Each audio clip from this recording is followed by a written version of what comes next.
It was a busy, although I would not necessarily say an interesting or fun week of NFL football. But nonetheless, it is over now, so it's time to take a look back at the week that was week 3 of the 2022 NFL season. And we kick it off with the Thursday night matchup where you just realize every week that the Steelers starting Mitchell Trubisky is stupid. The Browns showed them that, did enough to win on Thursday night 29-17. Way to go, Tomlin. Way to go. Switching over to the Sunday action, let's go to Trubisky's old team, the Chicago Bears. Roquan Smith, easy for me to say, it's too late at night. Roquan Smith with a late fourth quarter pick of Davis Mills. I have no idea what the hell Davis Mills was looking at. He never saw Roquan. Put the Bears in great field position, put them in position to kick a game-winning field goal, and that's what they did. Bears playing Bears football, run the ball, force turnovers on defense, kick field goals. That's Bears football. They beat the Houston Texans 23-20. The Tennessee Titans tried to choke it away, try as they might, but were able to stave off a big Raiders second half surge to get their first win of the year, 24-22. As you're a Titans fan, yay, you barely beat the now 0-3 Raiders. Hooray! Ooh, God, horrible. You had a late penalty on the Chiefs, give the Colts a shot, and Matt Ryan converted it.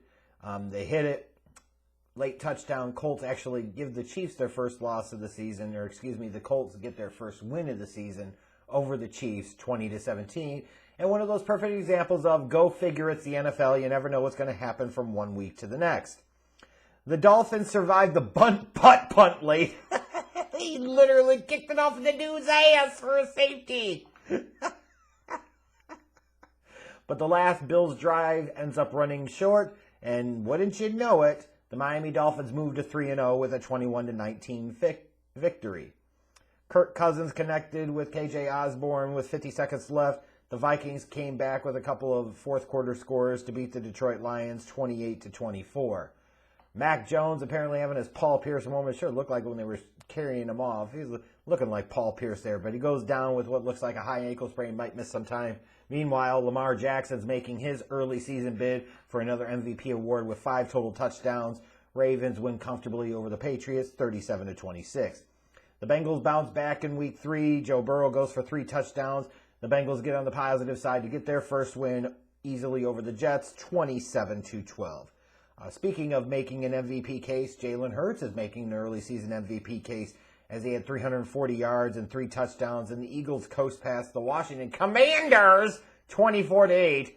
And how's that Carson Wentz experience working out for you, Commanders fans? Oh, good luck with that one. Yikes. Make no mistake about it, Baker Mayfield is still Baker Midfield. He's mid. But the Panthers did force 3 turnovers. It was a rough day for Jameis Winston and the Saints. Panthers get their first win of the year, 22-14. You know, I respect and appreciate somebody wanting to tough it out and try to play through pain, try to play through an injury. But maybe Justin Herbert should have just sat on Sunday because it clearly didn't matter even when he played.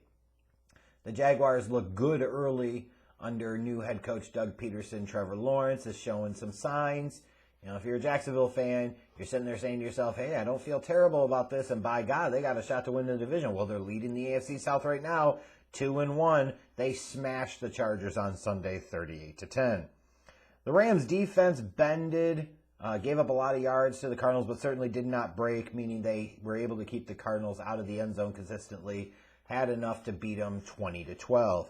The Atlanta Falcons run for 179 yards on the ground, get their first win of the year over the Seattle Seahawks, 27-23. Basically, Seattle must have said, we want to beat Russell Wilson, and then we can lose every single game the rest of the year. Well, they're 2 losses down and about 14 more to go if they want to get there. Make sure you get that number 1 overall pick. As much as the focus on Sunday afternoon was about Aaron Rodgers versus Tom Brady one more time, it was a battle of the defenses, frankly. Even though the Packers jumped out to an early lead, it was the Packers' defense that had to hold strong. Stopped the Bucs from converting that late 2-point conversion. Packers beat the Buccaneers 14-12. We hear all the time about let Russ cook. When will he even simmer? That was brutal on Sunday night. I'm not just picking on Russell Wilson. That was just bad football, period. It was ugly.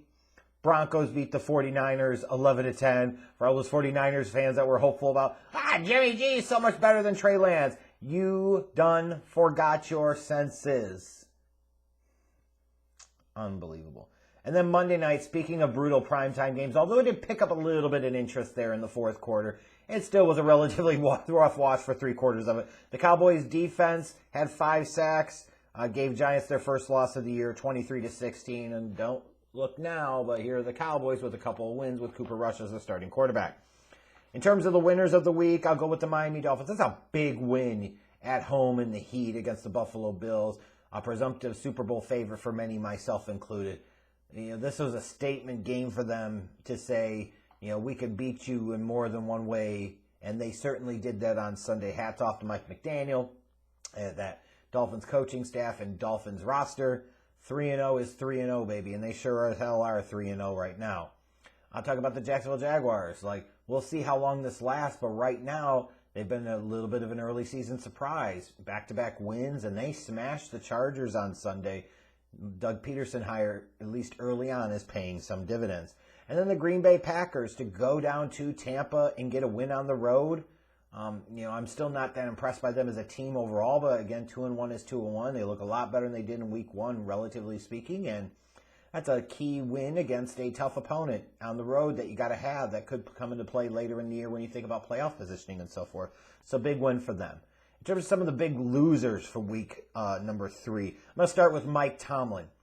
This is a good reminder that even really good head coaches can do really dumb dick stupid things. And make absolutely no mistake about it.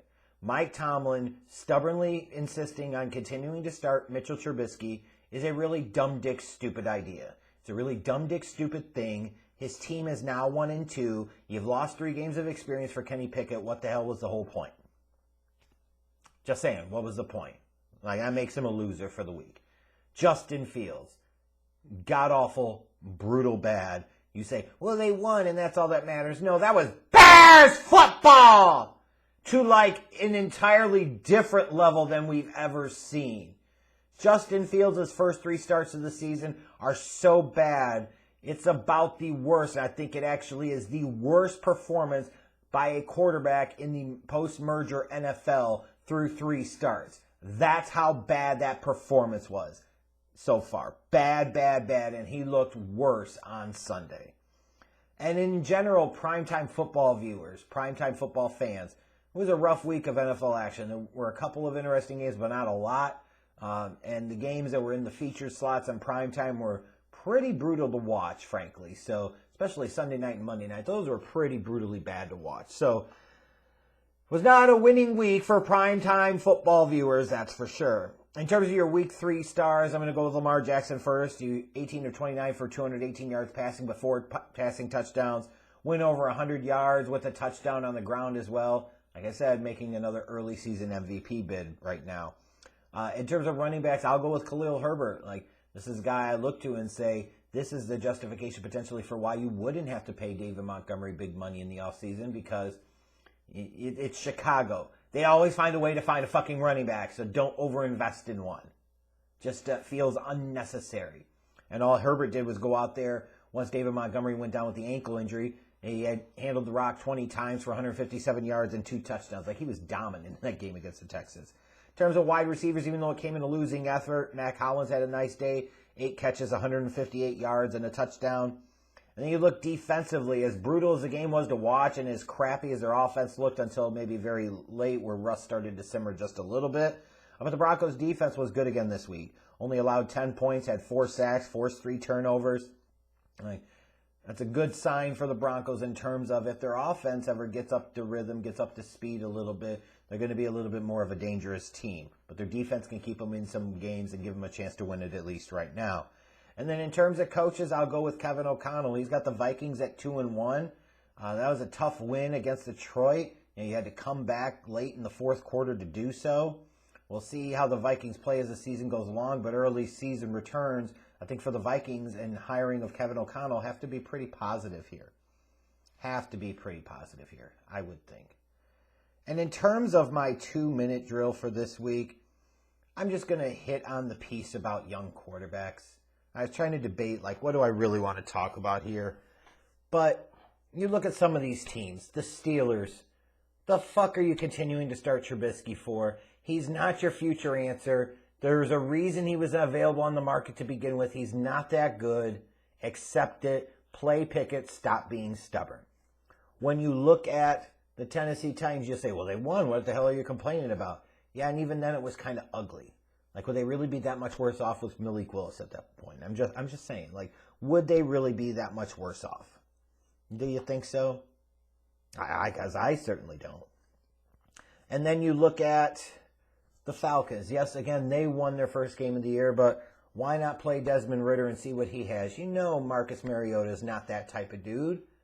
Is he really that much better than Ridder? Maybe he is, but come on, you know your team's cheeks anyways. Why not give him a chance to see how he can connect with the young weapons like a Kyle Pitts or a Drake London or what have you? Like, why would you not put him in that type of situation? I just don't know.